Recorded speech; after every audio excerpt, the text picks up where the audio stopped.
ಸಿನಿಮಾದ ಟ್ರೈಲರ್ ನೋಡೋದಕ್ಕೆ ನೀವು ರೆಡಿ ಇದ್ರೆ ನಾವು ಕೂಡ ರೆಡಿ ಇದೀವಿ.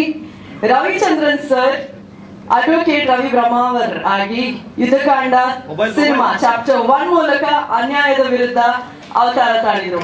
ಇವತ್ತು 2025 ಅಲ್ಲಿ ಅಜಯ್ ರಾವ್ ಸರ್ ಅವರು ಅಡ್ವೊಕೇಟ್ ಭರತ್ ಆಗಿ ಯುದ್ಧಕಾಂಡ ಚಾಪ್ಟರ್ 2 ನಲ್ಲಿ ಅವತಾರ ತಾಳ್ತಾರೆ.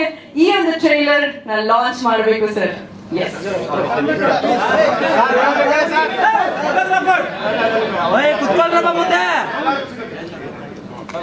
ಸೊ ಈ ಯುದ್ಧಕ್ಕೆ ಒಂದು ನಾಂದಿ ಹಾಡಬೇಕು. ಯುದ್ಧಕಾಂಡ ಚಾಪ್ಟರ್ 2 ಟ್ರೈಲರ್ ನ ಲಾಂಚ್ ಮಾಡಬೇಕು. Manu sir mobile down.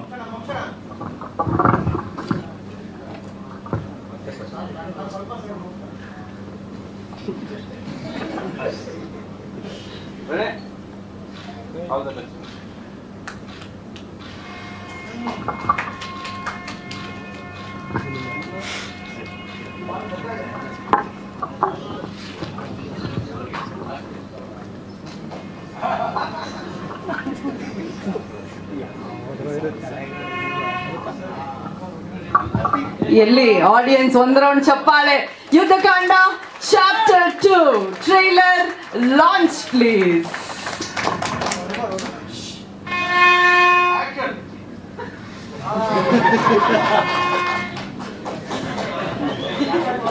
S,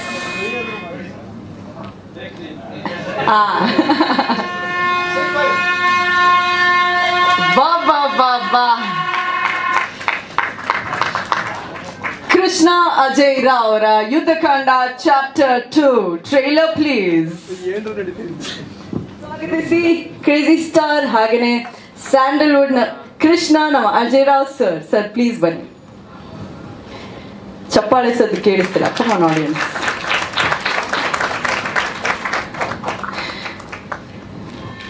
Yuddhakanda cinema ಸೃಷ್ಟಿಕರ್ತ ಇಲ್ಲಿ ವೇದಿಕೆ ಮೇಲೆ ಇದ್ದಾರೆ ಸರ್. ನಿಮ್ಮದೇ ಸಿನಿಮಾ ಟೈಟಲ್ ಚಾಪ್ಟರ್ 2. ಸೊ ಒಂದು ಪ್ರಾಮಿಸಿಂಗ್ ಟೀಸರ್ ನೋಡಿದ್ರಿ, ಟ್ರೇಲರ್ ನೋಡಿದ್ರಿ, ಹೇಗೆ ಅನಿಸ್ತಿದೆ ಸರ್? ಎಲ್ಲರಿಗೂ ನಮಸ್ಕಾರ. ಆಮೇಲೆ happy married life. Thank you, so sweet sir. Thank you sir, thank you so much, thank you. ಜೀವನದಲ್ಲಿ ಒಂದು ಯುದ್ಧಕಾಂಡ ಇದೆ, ಕರೆಕ್ಟಾ? ಅಷ್ಟು ಸುಲಭವಾಗಿ ನಿಮ್ಮ ಜೀವನ ಇಲ್ಲಿವರೆಗೂ ಬಂದಿಲ್ಲ. So everybody's life has one Yuddhakaanda. So sweet sir.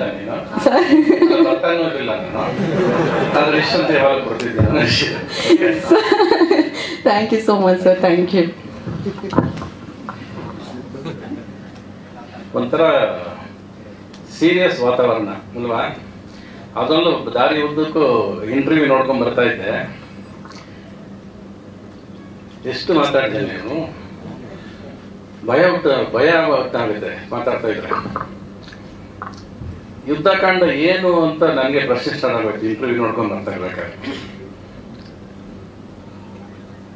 Yuddhakanda ಅಂದ್ರೆ ಅಜಯ್ ರಾವ್ ಒಬ್ಬ ಲಾಯರ್ ಆಗಿ, ಒಬ್ಬ ಜವಾಬ್ದಾರಿ ಪ್ರೊಡ್ಯೂಸರ್ ಆಗಿ, ಅರ್ಧ ಡೈರೆಕ್ಟರ್ ಆಗಿ ಅಲ್ವಾ? ಅವ್ರ ಜೊತೆ ನೀನು ಅಂತ ಡೈರೆಕ್ಟ್ ಮಾಡಿದ್ದೆ, ಅವ್ರಿಗಾರ ನೀನು ಅಂತ ಕ್ರೆಡಿಟ್ ಕೊಟ್ಟಿದ್ದೀನಿ ನಾನು.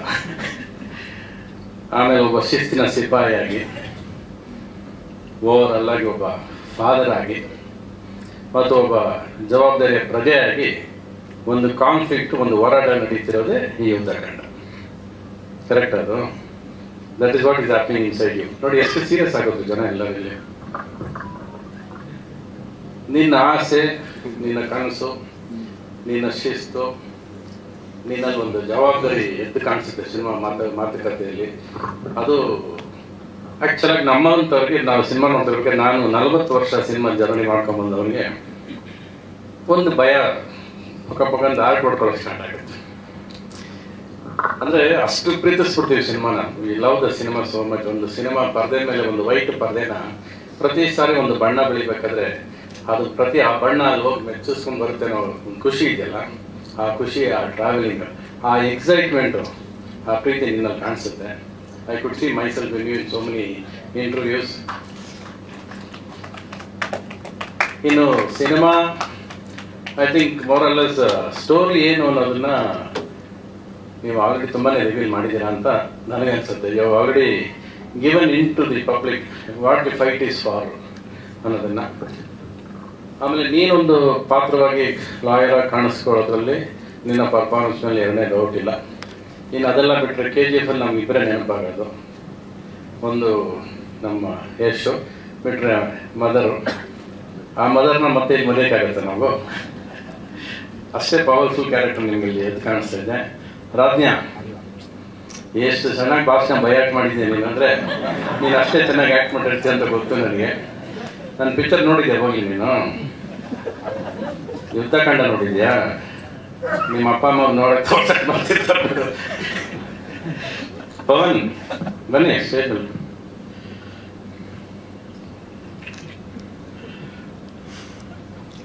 ಪವನ್ ಸಾಕು, ಆ ಬಟ್ಟು ಬೇಡ, ಈ ಬಟ್ಟು ಬೇಡ, ಆ ಬಟ್ಟು ಬೇಡ ಅಲ್ವಾ? ಈ ಬಟ್ಟೆ ಬೇಡ, ಅದು ಬಟ್ಟದು ಇನ್ಕಂಪ್ಲೀಟ್ ಸೆಂಟೆನ್ಸ್ ಅದು. So only Pavan. ನಾನೇ ಬದಲಾಯಿಸ್ಬಿಡ್ತೀನಿ ನಿಮ್ಮ ಹೆಸರು. ಒಟ್ನಲ್ಲಿ I could see the honesty. ಒಂದು ಸಿನಿಮಾ ಮಾಡಬೇಕಾದ್ರೆ ಪ್ರತಿಯೊಬ್ಬರಲ್ಲೂ ಒಂದು ಉತ್ಸಾಹ ಇರುತ್ತೆ, ಸಿನಿಮಾ ಹಂಗೆ ಮಾಡಬೇಕು ಹಿಂಗೆ ಮಾಡಬೇಕು ಅಂತ. ಅದ್ರ ಸಮೇತ ಸೇರ್ಕೊಂಡಿರೋದು ಇವ್ರದ್ದೊಂದು ಉದ್ದೇಶ, ಒಂದು ಒಳ್ಳೆಯ ಉದ್ದೇಶ ಕೊಡಬೇಕು. And that should reach the public with one good message ಏನೋ ಪಾಸ್ ಮಾಡಬೇಕು ಅನ್ನೋದು ಇವ್ರ ಆಸೆ ಎದ್ದು ಕಾಣಿಸ್ತಾ ಇದೆ. ಪ್ಲಸ್ ಅವ್ರ ಮಾತುಗಳಲ್ಲಿ, ಇವ್ರು ಮಾತಾಡಿದಾಗಲಿ ಇವ್ರು ಮಾತಾಡಿದ್ರಲ್ಲಿ ಎಲ್ಲೂ ತೊದಲಿಲ್ಲ. ಅವರು ತೊದಲಿದ್ರೆ ಏನಂದರೆ ಅವ್ರಿಗೆ ಇನ್ನೂ ಎಲ್ಲೋ ಕನ್ಫ್ಯೂಷನ್ ಇದೆ ಅಂತ. ಯಾವಾಗ ತೊದಲಿಲ್ವೋ ಅಷ್ಟೇ ಕಾನ್ಫಿಡೆಂಟಾಗಿ ಅವ್ರಿಗೆ ಏನು ಬೇಕೋ ಅದು ಎಷ್ಟು ಚೆನ್ನಾಗಿ ಹೇಳಬೇಕು ಅನ್ನೋದನ್ನು ಸಿನಿಮಾದಲ್ಲಿ ಹೇಳಿರ್ತಾರೆ ಅನ್ನೋದ್ರ ಮೇಲೆ ಎರಡನೇ ಡೌಟ್ ಇಲ್ಲ. ನನಗೆ ಸಿನಿಮಾ ಕಾಣಿಸ್ತಾ ಇದೆ, ಒಂದು ಎಮೋಷ್ನಲ್ ಸಿನಿಮಾ ಕಣ್ಮುಂದೆ ಕಾಣಿಸ್ತಾ ಇದೆ ನನಗೆ. I can see the weightage of the product. ಇನ್ನೊಂದು ನೀವು ತುಂಬ ಚೆನ್ನಾಗಿ ಮಾಡಿರೋ ಸಿನಿಮಾದಲ್ಲಿ ಇವ್ರು ಈ ಜನ್ರೇಷನ್ ಲಾಯರ್ ಭರತ್, ಅಂದರೆ ಬ್ಲ್ಯಾಕ್ ಹೇರ್ಸು, ಮಿಲಿಟರಿ ಆಫೀಸರ್ ಥರ ಕಾಣಿಸ್ತದೆ ನನಗೆ. ಇವ್ರ ಜೊತೆ ಪ್ರಕಾಶ್ ಬಲ್ವಾಡಿ ಅವರು ಗ್ರೇ ಏರ್ ಕೊಟ್ಟಿರೋದು, ಅಂದರೆ ಆ ಜನ್ರೇಷನ್ ಅಂತ ಕಾಣಿಸುತ್ತೆ. ಅದ್ರ ಮಧ್ಯೆ ಅಚ್ಚುಕಟ್ಟಾಗಿ ಕೂರಿಸಿರೋ ಈ ಜಡ್ಜ್ನ, ಅವ್ರು ನಿಜವಾಗ್ಲೂ ಜಡ್ಜೆ ಅವರು. ಅಂದರೆ ಅಷ್ಟು ಮೆಚ್ಯೂರಿಟಿ ಇದೆ, ಸೀನಿಯಾರಿಟಿ ಇದೆ. ಈ prefers to be a judge. ಅವ್ರ ಮಾತಿನಲ್ಲಿ ಅಷ್ಟು ತೂಕ ಇರುತ್ತೆ. ನಾವು ಅಮೃತ ಮಹೋತ್ಸವ ಶೋ ಮಾಡಿದಾಗ ಅದೇನೋ ಒಂದು ನಾವು ಅಂದ್ಕೊಂಡಾಗ ಆಗಲಿಲ್ಲ ಅನ್ನೋ ಒಂದು ಒದ್ದಾಟ ಇತ್ತು. ಆವಾಗ ಸ್ಟೇಜ್ ಮೇಲೆ ನಾನು ಸ್ವಲ್ಪ ಫೈರ್ ಜಾಸ್ತಿ ಅಲ್ಲ ನಮಗೆ, ಮೈಕ್ ತಗೊಂಡು ಇನ್ನೇನು ಕಿರ್ಚೋಕೆ ಹೋದೆ. ಇವ್ರು ಕರೆದ್ರು, ಬಿಟ್ಬಿಡು ಇದು ದಾಖಲೆ ಆಗೋಗುತ್ತೆ, ಅಮೃತ ಮಹೋತ್ಸವ ಎಷ್ಟು ವರ್ಷ ನೋಡ್ರು ನಿನ್ನ ಕೋಪನೇ ಜಾಸ್ತಿ ಕಾಣಿಸ್ಬಿಟ್ಟು ಬಿಟ್ಬಿಡೋದು, ಏನಾರಾಗಲಿ ನಾವು ಬರೋಣ ಅಂತ. ಆ ಮಾತನ್ನ ಇವತ್ತಿಗೂ ಮರೆಯಲ್ಲ. ಅಂದರೆ ಈ ರಿಮೆಂಬರ್ಸ್ ದಿ ಎಂಡ್. ಒಂದಷ್ಟು ವರ್ಷ ಆದ್ಮೇಲೆ ನೋಡಿದಾಗ ಅದು ಚೆನ್ನಾಗಿ ಕಾಣಿಸಲ್ವೇನೋ, ಯಾಕೆ ಬಿಟ್ಟಾಕ್ಬಿಡು, let the pain be with us ಅಂತ. ಸೊ ಒಂದು ಸ್ಟೋರಿ ಏನಂದರೆ ಯಾವತ್ತು ಪೇಯ್ನ ಮುಳುಗ್ಬಿಡ್ಬೇಕು ನಾವು, just for the part of life ಅಂತ. ಒಂದು ನಿಮ್ಮನ್ನೆಲ್ಲ ನೋಡಿದ್ರೆ ತುಂಬ ಸೀರಿಯಸ್ ಆಗಿದ್ರಿ, ನನಗೂ ತಮಾಷೆ ಮಾಡೋಕೆ ಆಗ್ತಿಲ್ಲ ಇವತ್ತು. ಇವಾಗ ದಾರಿ ಓದಕ್ಕೆ ಇಂಟರ್ವ್ಯೂ ನೋಡ್ಕೊಂಡು ಬಂದ್ಬಿಟ್ಟು ತಮಾಷೆ ಎಲ್ಲಿ ಮಾಡಲಿ ನಾನು, ಅಲ್ವಾ? ಸಾಲ ಮಾಡಿದ್ದೀನಿ ನಾನು, ಸಾಲ ಮಾಡಿದ್ದೀನಿ ಅಂತ ತಕ್ಷಣ ನನ್ನ ಸಾಲ ಎಲ್ಲ ನೆನಪಾಗ್ಬಿಟ್ಟು ನಾನು ಈಗೆಲ್ಲ ಲೆಕ್ಕ ಹಾಕೊಂಡು ಕೂತಿದ್ದೆ ನಾನು. ಸಾಲ ಮಾಡಕ್ಕೆ ತಾಕತ್ ಬೇಕು ಅಂತ, ಅಯ್ಯೋ ನನಗೆ ಸಾಲ ತೀರ್ಸಕ್ಕೆ ತಾಕತ್ ಬೇಕು. ಇಷ್ಟೊಂದು ಸೀರಿಯಸ್ ಆಗಿ ಒಂದು ಸಿನಿಮಾ ಮಾಡ್ಬೇಕಾ, ಇಷ್ಟೊಂದು ಬೇಕಾ ಅನ್ನೋದು. ಪ್ರತಿ ದಿವಸ ನಾವು ಸಿನಿಮಾ ಮಾಡ್ತಾನೆ ಇದ್ದೀವಿ, ಸಾಲದಲ್ಲೇ ಬದುಕಿದ್ದೀವಿ, ಸಾಲದಲ್ಲೇ ಹೋರಾಡ್ತಿದ್ದೀವಿ.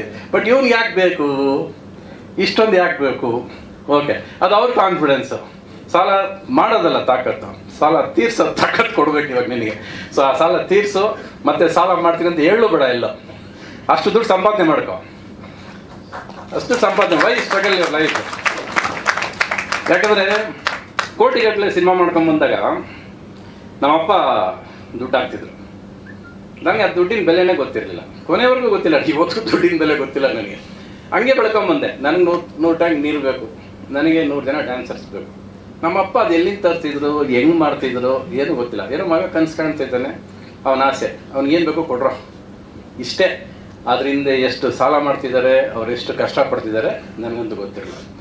ಬಟ್ ದ ಡೇ ಕೇಮ್, ಪ್ರತಿ ಪೈಸಾಗೂ ಗೊತ್ತಾಯ್ತು ನನಗೆ. ನನ್ನ ಜೇಬು ಖಾಲಿ ಆದಾಗ ಅರೆ ಇವಾಗ ದುಡ್ಡಿಲ್ವಲ್ಲ. ಎಷ್ಟೇ ದುಡ್ಡು ಇಲ್ಲದೆ ಹೋದ್ರು ಕೂಡ ಸಿನಿಮಾ ಮಾಡೋ ಹುಚ್ಚಂತ ನಮ್ಮನ್ನು ಬಿಡಲ್ವಲ್ಲ.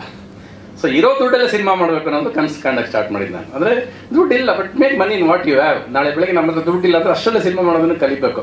Because spending money is not important, content is important. What ನಮ್ಮ ಜನಕ್ಕೆ ಏನು ತಲುಪಿಸ್ತೀವಿ, ನಮ್ಮ ಎಮೋಷನ್ ಏನು ರೀಚ್ ಆಗುತ್ತೆ, ಅವ್ರಿಗೆ ಎಷ್ಟು ಮನಸ್ಸು ಹಿಂಡ್ತೀವಿ ಅದು ತುಂಬ ಇಂಪಾರ್ಟೆಂಟ್. ನಾನು ನಿನ್ನ ಸಿನಿಮಾ ಟ್ರೈಲರ್ ನೋಡ್ಬೇಕು ಅನಿಸಿದ್ದು, ನಾನು ಮಂದಿನ ನಿನ್ನ ಟ್ರೈಲರ್ ಬಿಟ್ಟಿದ್ದೆ. ನಾನು ಒಂದು ಹೆಣ್ಣಿನ ಕೂಗು, ಮಗುವಿನ ಹಾಡು, ಅದಕ್ಕೆ ಕರಗದಿರೋ ಮನಸ್ಸೇ ಇಲ್ಲ ಅಂತ ಹೇಳಿದ್ದೆ ನಾನು. ಅದು ನಿಮ್ಮ ಸಿನಿಮಾ ಕಾಪಿ ಹೊಡ್ತಿದ್ದೀರಾ ಅಂತ ಅನಿಸ್ತು ನನಗೆ.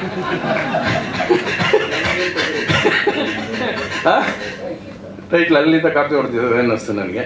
ಸರಿ, ಓಕೆ, ನಾನಂತೂ ಮುಗಿಸ್ಲಿಲ್ಲ ಸಿನಿಮಾನ, ಅದರಿಂದ ತೊಂದರೆ ಇಲ್ಲ.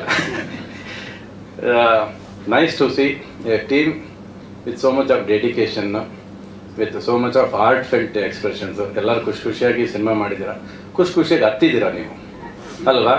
ಒಳಗೊಂದು ಖುಷಿ ಇದೆಯಲ್ಲ, ನಾವು ಏನೇ ನಟನೆ ಮಾಡಿದ್ರು ಕೂಡ ಒಳಗೊಂದು ಮನಸ್ತೃಪ್ತಿ ಅಂತ ಇರುತ್ತಲ್ಲ, ಅದು ನಗ್ತಾ ಇರುತ್ತೆ ಒಳಗೆ ನಮ್ಗೆ ಖುಷಿ, ನಾನು ಚೆನ್ನಾಗಿ ಮಾಡೋದೆ ಅನ್ನೋದು.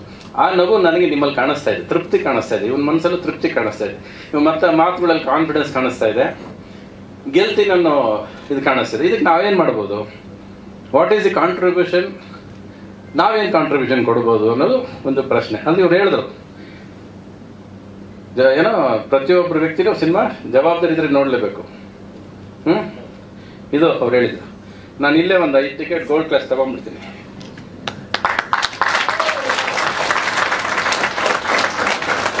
Okay, I will see the film in the theatre, paying money. OC ನೋಡಲ್ಲ ನಾನು. ಒಂದು ಜವಾಬ್ದಾರಿಯಾಗಿ ನಿನಗೋಸ್ಕರ, ಸಿನಿಮಾನ ಪ್ರೀತಿಸೋನಿಗೋಸ್ಕರ, ಸಿನಿಮಾ ಕಷ್ಟಪಟ್ಟವ್ರಿಗೋಸ್ಕರ, ಸಿನಿಮಾ ಡೆಡಿಕೇಶನ್ ಇರೋರಿಗೋಸ್ಕರ ನಾನು ಸಿನಿಮಾ ನೋಡ್ತೀನಿ. And I will try to go with my family. As long as ಒಂದು ದಿವಸ ಹೆಚ್ಚು ಕಡಿಮೆ ಹಂಗಿಂಗ್ ಆಗ್ಬೋದು, ಶೂಟಿಂಗ್ ಇರುತ್ತೆ, ಆದರೆ ಬಂದು ನೋಡಿ ಸಿನಿಮಾದ ಥಿಯೇಟ್ರಲ್ಲಿ ನೋಡಿ ನಿಮ್ಗೆ ಫೋನ್ ಮಾಡ್ತೀನಿ ನಾನು. ಓಕೆ, ಇನ್ನೇನಾದ್ರು ಹೇಳೋದಿದೆಯಾ? ಬನ್ನಿ ಅರ್ಚನಾ, ಬನ್ನಿ, ಬಮ್ಮ ರಾತ್ನೆ.